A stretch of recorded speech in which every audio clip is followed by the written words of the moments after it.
Okay, hey, so 2:30, we're going to go ahead and kick off here in Theater 2. So thanks for joining us for our next session, which is going to be entitled Emerging Technologies at DISA, an overview with Stephen Wallace, who's here with us today. My name is Marie Russell, and thanks so much for joining us. This has been a great session so far today. Okay, so Mr. Wallace, not hear me. Okay, so can you hear me better? Okay, so Mr. Wallace is Chief Technology Officer of the Defense Information Systems Agency. He also serves as the Director of DISA's Emerging Technology Directorate. Mr. Wallace's focus is on delivering innovative processes, services, and capabilities across the agency. The EM Directorate develops, executes, prioritizes, and collaborates EM-based needs such as browser isolation, software-defined networking, and assured identity. Previously, Mr. Wallace serves as the Technical Director of DISA's Development and Business Center. In this role, he worked on integrating commercial and government-owned technologies in support of the agency's emerging technologies. Mr. Wallace's former roles with DISA include Chief of Cyber Innovation and Chief Engineer for Department of Defense Enterprise Email. Prior to joining DISA, Mr. Wallace was a government contractor for Computer Sciences Corporation. During this time, he worked to build a variety of enterprise-class collaboration, identity management, and authentication systems for federal government. Mr. Wallace has a Master's of Science in Cybersecurity and a Bachelor's of Science in Telecommunications from Capitol College. He holds a Certified Information Systems Security Professional certification and is a graduate of the Harvard Kennedy School Senior Executive Program. So with that, I give you Stephen Wallace. Thanks for joining us.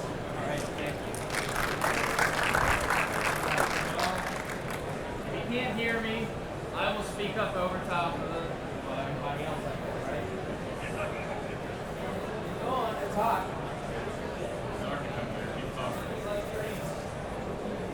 Lights green. Must be good. Can you hear me now? Nope. There's buzz over here on the speaker. Nope. How about? You got it now, huh? All right, good. Post-lunch, y'all are awake now? Let's get into it. All right, so I'm Steve Wallace, the CTO for DISA. When we reorganized last fall, we brought back the CTO function in the agency. Kind of felt that an IT organization, a technical organization, should have a technical officer. So here we are. All right, so disclaimer, lawyers. There you go, you got it. All right, we're not going to spend a ton of time on the tech watch list, also known as the hardest working slide in all of DISA, because many of you have probably already seen it. But this is the update that we did. We did a mid-year update. We try to do it twice a year. You'll see we added, based on feedback from some folks, the purple dot there, or I'm sorry, the green dot actually shows things that have moved since the last update.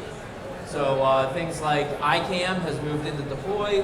Icam, whoa, there we go. Icam has moved into a deployment phase. We are currently servicing between 3 and 4 million users, or authentication requests, I guess I should say, authentication requests on any given day. The department has had, or DISA has had an Icam program now for some time that was initially focused on the financial side of the department and some of the audit requirements that we have there. As the department moved to stand up our Office 365 environment, there's another Icam solution stood up called GFUD. GFUD and the Icam programs are now together underneath of our cyber development organization. So we are now in the deployment phase, servicing many users. I think we have 26 applications that are serviced by our Icam solution today. The next generation mobile management, we're moving into a prototype with that, where we are looking to manage a number of, not just like traditionally within DISA, the ARM or iOS and Android side of the house was managed by one group, and the Windows or x86 side was managed by a different group. We're looking to move that all under one umbrella to provide some consistency in the way that we approach that. A couple other things we'll highlight, and then we've got a bunch of slides behind some of this. I wanted to talk about let's see. Well, quantum resistant crypto we're going to get into. Zero trust, you can't walk the floor without probably getting smacked by how many zero trust squishy balls or frisbees or whatever. So, obviously zero trust is still a hot topic. Thunderdome, DISA's foray into that space. We talked about that a bit this morning. Thunderdome taking off. We've awarded it, but that is not the end of our journey in that space. It doesn't solve all of the problems. It really just lets us scratch the surface. It frankly came from a place of let's stop talking about this and let's actually do something. So that is, you see Thunderdome moving into that prototype phase down there in the bottom left. The only other one I'm going to touch on, because I don't have an accompanying slide here for it, but it's gaining a lot of importance, is reverse browser isolation. So a few years ago we came to the conference and we started talking about what became cloud-based internet isolation, CBII. And CBII now has well over 2 million users. I don't recall all the numbers off the top of my head, but millions of threats avoided each day. It's really given us a view into the browsing across the department that we never had before. It's been really a boon, and frankly, the flip side is, when the director talked about the soul-crushing user experience, right? How we're trying to fix that. CBII, more than any program that I've ever been a part of in this agency, the feedback has been overwhelmingly positive, right? So we get a lot of very positive feedback on CBII for very much improved user experience browsing the web. So we thought, well, what happened if we would turn that relationship on its head, right? CBII is very focused on the trusted user talking to untrusted data sites. Thunderdome is very focused on the trusted user talking to trusted data sets. Well, what about the untrusted user talking to trusted data sets? That's where reverse isolation comes in. And we think we can even do better than we did with CBII because you have greater control over the application that's being accessed. So can we create an isolation layer there that allows us to create separation between that untrusted user, do all your traditional WAF, the web application firewalling type of activities, but go even further in the inspection and that isolation of the application. So while I didn't have a slide, I certainly wanted to touch on that one because that one's picking up a lot of interest, and I'll probably touch a little bit more during one of the other slides about specifically where. So let's get into some of these. So, well, that's interesting. Okay, we're gonna go with it. So, robotic process automation. I thought I pulled out all the automation, all the animation before we talked about automation, but we talked last fall a lot about RPA within the agency. DISA has been wading into this space for some time. Our CFO folks have done a great job of diving headfirst into this, and we've got a lot of lessons that we've learned from them. We've now moved on, and our procurement team, our PLD team, are starting to leverage. We've written somewhere in the order of, I think, 10 or 11 bots for them that are in deployment. Oh, here we go. That are in deployment right now. And so we're seeing a lot of strong benefits come out of that. We're really interested in now moving, as we've sort of seen this, and it's been interesting because when I've talked to other folks that have done RPA, it's really a logarithmic sort of curve, right? Like it starts off slow, you go, and then all of a sudden you really get your feet under you in terms of bot development. The slide deck really wants me to stop talking about RPA. So, we're there's underneath of the little tile there, you can actually see our CFO office is reporting about 57% reduction, far fewer human errors. On our PLD side, we had a process that was very human intensive and very prone to error as you had to compare pricing between two different systems. And so we were able to dramatically reduce the number of errors that we were seeing there. So RPA at the agency is taking off. I anticipate within the next few months we're going to transition it into an actual program within the agency. And really it's internally focused, which we don't normally talk about those sorts of things here, but it's really helping us deliver things more quickly. Boy. PowerPoint saying, move along, Steve. All right, next gen smart rooms. So the next gen smart rooms is something that we've been working on for a little bit while now. As we've seen the workforce come back in sort of a hybrid sort of setup, we've been interested in how does the workforce work better together. We've all been in meetings remotely where folks are drawing on a whiteboard, and then you've got people on the phone that don't have an idea. You're trying to describe what's going on the whiteboard to people over the phone. It's never pleasant. So with the smart room capabilities, we're looking at a number of things. One that integrates better in with Microsoft Teams. How do we physically integrate the rooms in? How do you actually bring users better into the conversation? We've been testing some pretty interesting cameras that actually sit in the middle of the table. So that as you're having conversations, you're not having a camera fixed at the far end of the room, just catching the back, and some folks' heads are more shiny than others. You're not catching the back of some folks' heads. You're actually bringing them into the conversation because they tend to look across the table having a conversation versus down to the end of the table or what have you.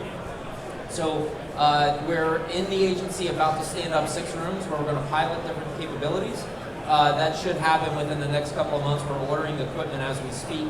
So that'll happen within the next couple of months, but very interested in hearing from industry, one, what you all are doing, but then also, what capabilities your company might offer, that kind of thing, to help us improve that user experience, especially, like I said, that pendulum we were generally all together, it swung the other way, we were generally all apart, but as it comes back to the middle, that's the part that I think concerns me the most in terms of engagement of people, regardless of where they sit.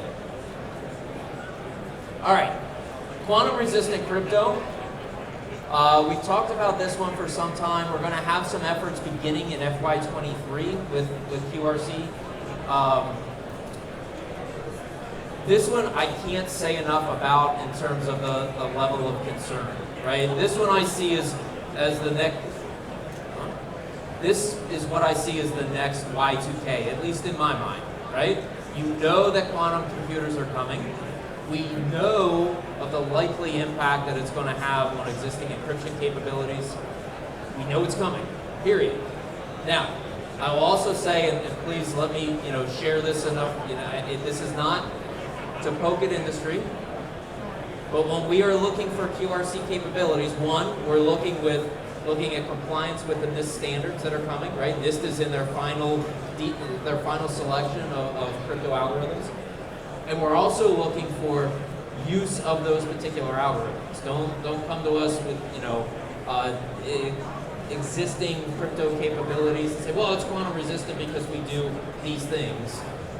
Oftentimes it's not, right? That's not the direction that we want to go.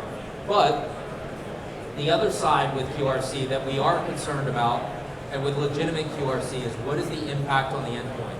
Right, so the setting up of a crypto session and a QRC session can be a lot heavier on a machine on either side than a legacy, asynchronous or synchronous sort of conversation.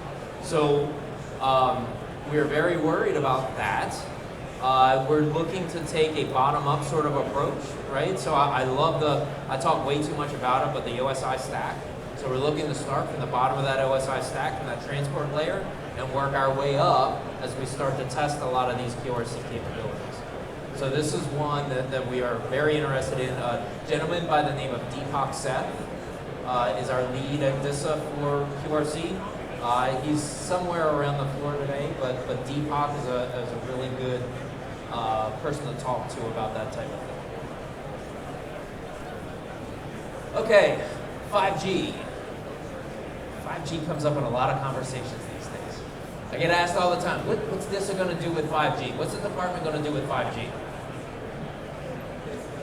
The department's got, we are, frankly, there's a number of places where we are testing 5G, right? A lot of the services are testing 5G capabilities on basis, right? Either extending via private 5G networks, testing private 5G networks, or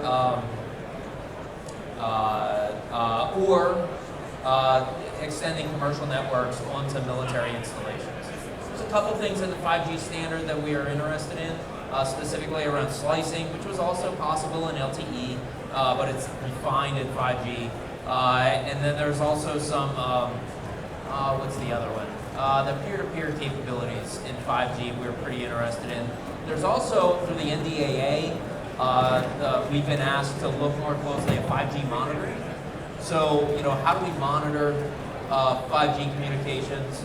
Likely on private networks. Obviously, the providers aren't going to let us onto their networks and necessarily monitor their networks. But specifically around private 5G installations, how are we going to manage or monitor those solutions for cyber purposes? All right, so next gen CSFC, also known as WinDAR. So WinDAR was a capability that we rolled out. It was a prototype prior to the pandemic, and I distinctly remember where I was when this conversation was had. We were in the process of winding it down to make some changes and relaunch it. At the beginning of the pandemic, I got the phone call from my boss saying, hey, you know that WinDAR thing? Yeah, you remember that. Remember that WinDAR thing?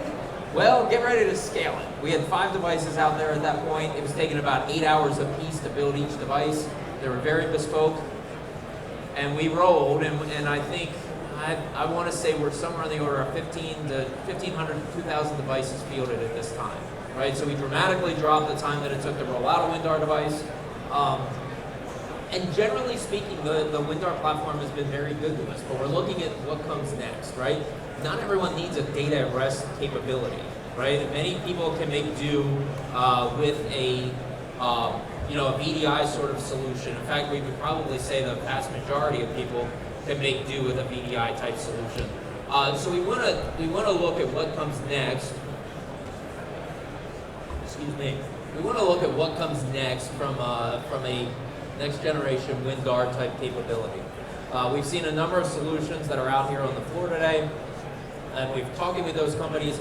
A gentleman by the name of Gordon Lin is the lead within emerging technology who is running these prototypes. So we've got a few in the lab right now, really looking to kick the tires to kind of see where it goes. But it is very important in our strategy as we move forward on the classified side, which we'll get into here in a minute. Right here, as a matter of fact. So, this original conversation I was asked to do about next generation CyberNet. And I looked and I said, I don't know how in the world I'm going to talk about next generation CyberNet in this forum, nothing against any of you folks, but in this forum, and actually have a frank and hour-long conversation about next generation CyberNet. So we're gonna kind of skim the wave tops here a little bit. But CyberNet obviously is a very important network to the department. It's a network that frankly has grown up over time, right? It grew up versus necessarily designed from the bottom up. And when we talk CyberNet, we're generally saying the department, but the reality is the whole Fed, the civilian side of the federal government as well as the department rely on this secret fabric, if you will, right? So there's a lot of with it growing up based on need and not necessarily based on design, we see a lot of things now that we look back and we say, oh, we would do this or that differently. The way that we interface with a lot of the civilian side, the federal partners, the way that we interface with our rail partners, the way that we interface with the defense industrial base, a lot of things kind of need to change. They're very important interfaces, but we really need to drive for some change in this space. Cloud, in my opinion, is probably is going to be more disruptive on the secret side than it has been on the unclassed side. And we're right on the verge. We've got a couple of companies now that have their IL6 environments coming, or up, more are coming. And I think that in a lot of ways, it will be more disruptive than it even was on the unclassified side. And to point out kind of with the slide that came before it, talking about the WinDAR, the fabric has grown. I talked about our partners, right? Federal and DIV and that kind of thing horizontally. But also vertically, right? As a response to the pandemic, not just DISA, we tripled at least our commercial solutions for classified or CSFC devices are fielded devices out there, right? The services did as well, right? You get a lot of these gateways, these CSFC gateways that have grown up, right? So we got a lot more of those vertical gateways that connect the unclassified side with the classified side. So, we need to look at it in a very three-dimensional sort of way. A couple of things we want to get after here. Collapse of this is one that's really on my radar. There's a lot of Active Directories, both on Nipper as well as on SIPR, running around right now. And Active Directory tends to be a very problematic thing, not because it's a bad product, but because if it's poorly implemented, things can go sideways in a hurry. And I know there's a lot of vendors here that can help us fix that, but the more Active Directories we have, in my opinion, the more problematic it all is. Global Gray, also GIPRNet. That is not a Ronald Reagan reference. The GIPRNet is, just like we have Nipper and SIPR, we did the Gray IP router transport network. I talked about the sprawl, if you will, of a lot of those vertical integrations and the CSFC solutions that are out there, each one using its own Gray network across the board. Army has very significant interest on where they want to go with the use of CSFC with respect to building and campus sort of connectivity. A Gray network is really what we need. The more that it sprawls, the more that the risk grows, the more that that they're validated at time of deployment. But the reality is 15 minutes afterwards, somebody's been in there to make a change and you've drifted, right? We've all done it. I know how that one goes. But a GIPRNet or a Gray, where we have a number of common services, and if you look at the CSFC architecture, if you're not familiar, the Gray network is really just meant to be a transient network. Users don't live there. It's where your outer VPN terminates and your inner VPN continues through. It's meant just to strictly be transient. So, the establishment of GIPRNet, we've had a number of conversations with NSA, as well as a few of our mission partners about the way forward on that one. I know we've talked about it for some time, and frankly, we've struggled on this one, but we're doubling down in our approach here. Integration of Icam, so our Icam solution is in deployment right now. The expectation, I believe, that it is up in the, well, you guys might know better than I do, what, May, is it May? May, June sort of time frame. Our initial IOC for Icam on CyberNet will be late May, early June sort of time frame, but it'll give us a lot better flexibility than what we have today. We have a lot of the foundational elements today we actually have for some time, but we're going to modernize a lot of those components and tailor them, frankly, for some of the unique needs of CyberNet. I talked about rethinking our DMZ approach, so the integration with the Fed partners and the integration with the DIB and that kind of thing. We really need to get better about how we do those integrations, and by that I mean things like, how do we extend an ICAM program into those organizations, right? To get into identity federation, rather than requiring them to have, DoD secret, secret tokens, that kind of thing. We can make that better with specifically around the integration of ICAM, and then the browser isolation that I mentioned earlier, or the reverse isolation that I mentioned earlier. We think that's a place where that integrates in as well. Probably the last, and when we talk about more seamless data access, when we started thinking through Thunderdome, at some point we had to bound it, right? We had to, this is it, we can't go any further, this thing is already large enough, we've got to save something for the next act, if you will. And sort of what came with that was, how do we want to integrate Thunderdome into that CSFC process, right? So one of the core tenets of Thunderdome is the micro-segmentation functionality, where I can take attributes about the user and the endpoint, their session, and all that kind of stuff, and tailor that session to that user. We think that the remote access capability, well, one, natively in CyberNet, that's obviously a play. We mentioned it this morning. But beyond that CSFC play that we're talking about, what if the inner VPN of that CSFC session became the Thunderdome capability, or the SASE capability within Thunderdome, and I was able to give the user the same the same abilities, whether they were remote or local, that they had before, all based on their identity, all tracked the same way, all that kind of thing. We can make the user session a lot more seamless than what we do today.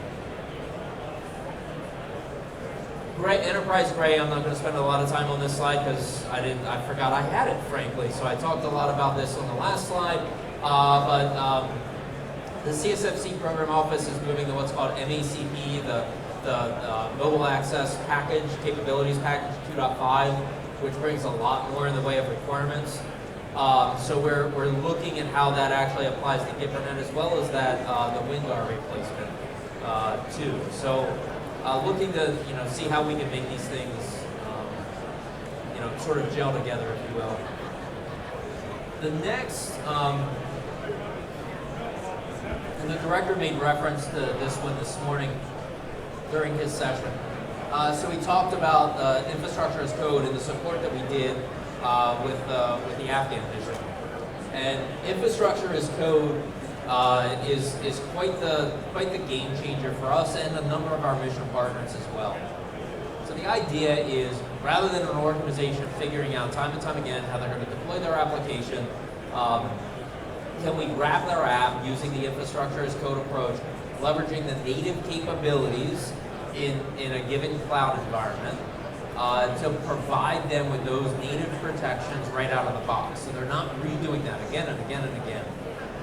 It was pretty interesting. Last week I was having a conversation with a friend in the Navy, and we were just comparing notes on some of the things that they were doing, and he said, hey, we're doing this this BYOAD, BDI pilot, and we're using your infrastructure as code capability. And I was like, really? So tell me more about that.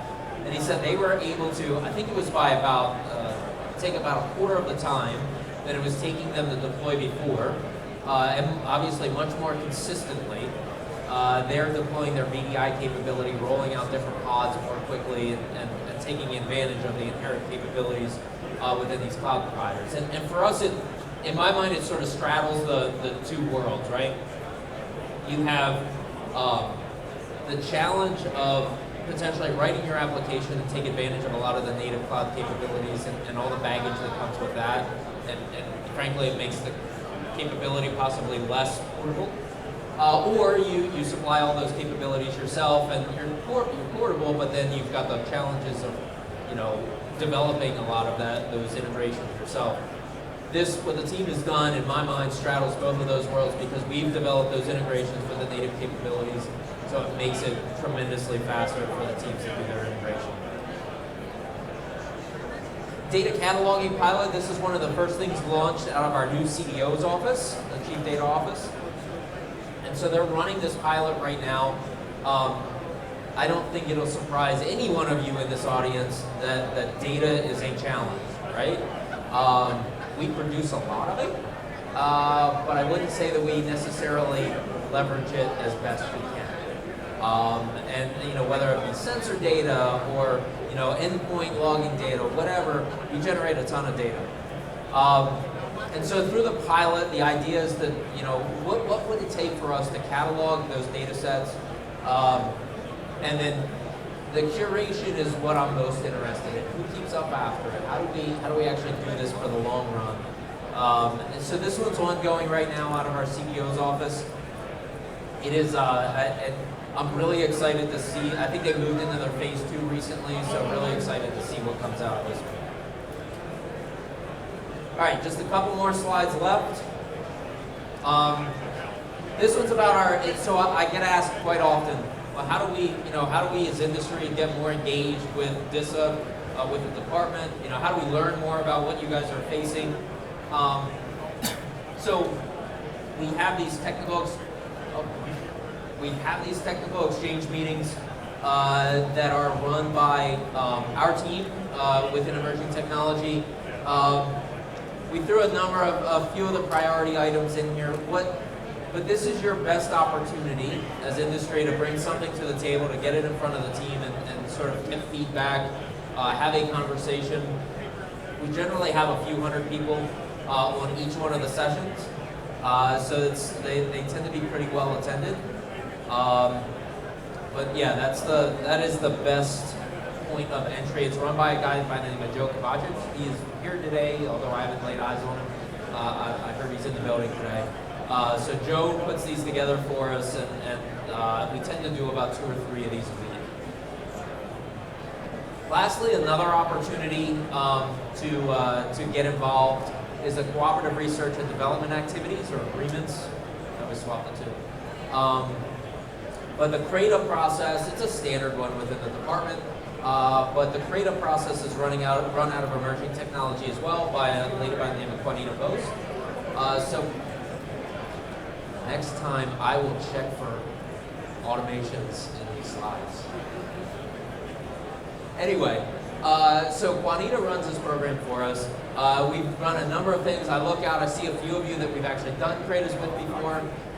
Currently, a couple of the CRADAs that we have going on, I mentioned the infrastructure as code. We talked about that a couple slides ago. That is run by that team, or run via a CRADA. There's also this next tier concepts, where we're doing some AI and ML development against some cyber data sets within that project. But the CRADA program, it's really good, especially when you have a capability that's fairly new.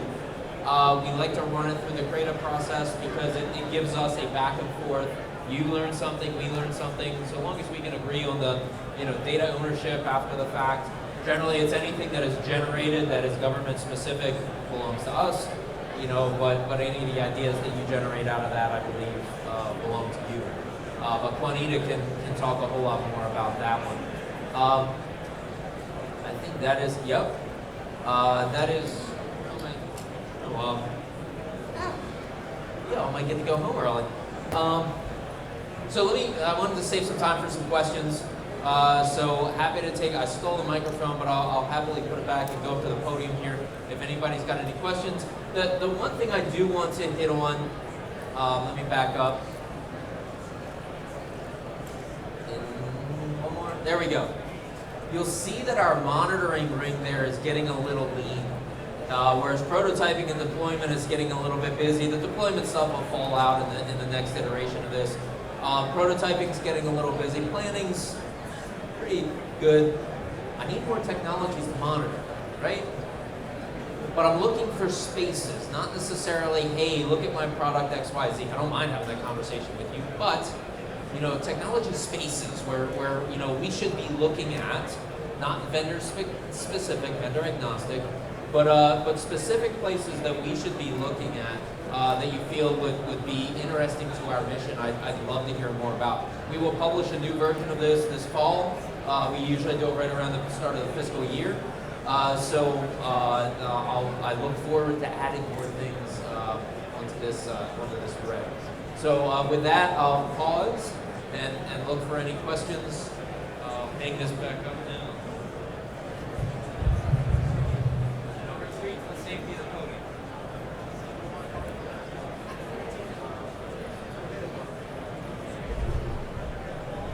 Question?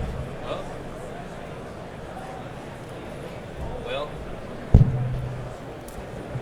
Is this on? Yes, it should be on. I hope. So for your infrastructure as code project, it was developed in CRADA with Google, Microsoft, Amazon.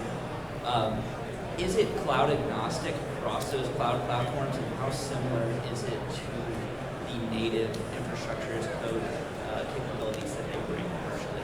So the idea there is it uses, for each independent cloud, uses their infrastructure as code capabilities, but then also their native security capabilities within their given cloud to wrap that app, right? So we're not using a separate product to do infrastructure as code within there, because to your point, they already have a lot of those capabilities. So yeah, that's what we're doing.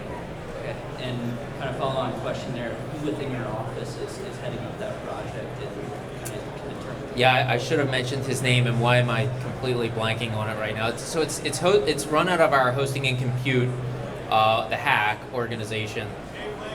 Dave Lago, yes, thank you. Dave Lago is the lead for that one, and Dave is very excited to talk about that. They've done a fantastic job on this, so Dave, I'm sure, would be thrilled to talk about it. Excited to talk to Dave. All right, thank you. Yes, sir. First, thanks very much for the session. Good to hear some of the details. I wondered about AI and ML and big data kind of tend to go together in a number of ways. One being the plan stage and the prototype. Is that more cloud prototyping or do you more on-site type? Yeah, so on the big data side, there's a number of spaces within the agency that are represented there, right? So we have, in our cyber organization, we have our traditional big data platform there. That specific, the big data analytics and visualization is some work that's actually going on within our Spectrum organization right now. So a lot of ways that they're looking at how we defend the spectrum and that type of thing. And you're right, the AI and ML tends to run against those platforms. I will tell you that there is interest within the agency at looking at what we should be doing big data wise long term, right? So the department has had the BDP architecture for some time, and there's interest in looking at is that still the way that we want to go, or do we want to consider some change there? So I don't have anything formal to announce about that right now, but I can tell you that just in basic conversations with folks, we're looking at where do we need to evolve some of those? So that would fall under a couple places. So I mentioned the work in this Joint Spectrum office, right? The other side would fall under what are they called? The Cyber Development and Analytics organization. Specifically, ID6 is the division where that work lives at. So Deepak is our lead in EM for that, working a lot of coordination from across the agency as well as the JAIC. When the JAIC was first stood up, he went down there and actually did a stint to help us build that relationship. And so he maintains that relationship and also does, is anytime an AI ML sort of topic comes up, I'll pull Deepak into that conversation. Same with quantum. He's our quantum guy as well. So, sure. I see that's Todd Martin with AT&T. You mentioned, tried to mention your RPA initiatives with the slides. Yeah, I attempted. But you had mentioned in the fall that you were really looking to get some input from industry on RPA, and you've come a long way, you said, since the fall. Are you still seeking input from industry on RPA and use cases and things that our industry is doing with RPA? We are, and we're ramping that up. So the first goal in the work that we were doing there with RPA is, to be quite frank, I wanted to get our civilian workforce better spun up on the concepts and understanding it and that kind of thing. That way we could hold, frankly, more intelligent conversations with industry, and as industry would show us something shiny, we would actually better understand it versus, oh yeah, that's cool. And appreciate what's behind it, right? If you've never done it, it's a whole lot harder to appreciate, what's behind something. So yeah, we are interested in that space. Sheldon Randolph is our lead within EM. The idea is that EM will incubate this capability, and then, like I'd mentioned, within the next, few 6 months, what have you, spin it into a capability within the agency. So right now, we aren't looking to host an RPA capability for the department. We're looking at how RPA can benefit. And one place I didn't mention is we're moving into that space too on the operations side, specifically on the transport area, and other areas as well. So, thanks. Thank you. Any other questions? I feel like I'm leaning down on you guys now. All right, so with that, please. I get paid for the entire hour, so. And you're welcome. Sorry. So, just philosophical. Revolutionary versus evolutionary technologies and bringing them in, and what does it take to do one or the other? So this is a place where I think we struggle, and I don't think that EM is necessarily unique in that space, right? The place where I preach probably the most to the team, there is certainly a place for revolutionary tech, right? And at the same time, I don't want to say we strictly stick to evolution, because if you're evolving the same tired things. They're likely just slightly less tired things as you evolve them, right? So in some cases, revolutionary is where we really need to go. We talked about Thunderdome. In my mind, that is quite a revolutionary thing, and will be very difficult for us. We'll learn a lot from that one. But most key of all is that we are understanding the problem set and where the challenges are, and going after technology that complements those challenges. So the best technology, right? We could go get the very finest of technology. But if it doesn't marry up to a challenge set of the agency or the department, it's likely going to end up on a shelf and never go anywhere. And it'll be a really awesome idea that ended up on a shelf. If you don't appreciate where the challenge is and try to marry, I would take a capability that may not be best of breed, but better matches where our challenges are any day of the week over something that we'll never be able to integrate in, right? Because then it's just a toy at that point, frankly. So we really try to drive to find that balance of that best capability with a given challenge set. So a mix of evolutionary and revolutionary, frankly. So hopefully that. Yes, sir. Hi, Steve. Tucker Newberry from Next Tier Concepts, your creative partner. Wouldn't it be cool if we understood the relationship between DISA, emerging technology, and the JAKES, JCF, and what sort of future plans or partnerships that you have with the JAKE and the JCF? And so that's, through that CRADA, that's some of the stuff that we are doing there, and that's it is. We are not looking to reinvent anything. We're looking to leverage the JAKE as best we can in every possible. They've got a lot of good things going on. So yes, it would be very cool, and I think we're on the verge of doing just that. Thanks. That wasn't loaded at all. Hey Steve, it's Scott with Google. Yep. I had an idea, a question. So the idea for your monitor layer, the sphere there, would be adversarial ML and maybe counter-adversarial ML, especially as it relates to cyber. Okay. Cyber. Yep. That's an idea. The question is, I'm familiar with your focus on quantum as it relates to encryption. Are there any other equities, any other clocks, like, areas of exploration in quantum that DISA cares about? So we haven't yet. Right now, it's really been focused on the crypto side of things. I would say likely before long, as quantum becomes more real, right? I know you guys are heavily invested in that space. I think that it is something that we're going to have to get up to speed on very quickly, because we're going to have to provide, whether we're leveraging through it, via commercial service provider, those capabilities, but we do have to start getting smart in that area to figure out how we're going to leverage it long term. Makes sense. Yeah. All right, thanks, Scott.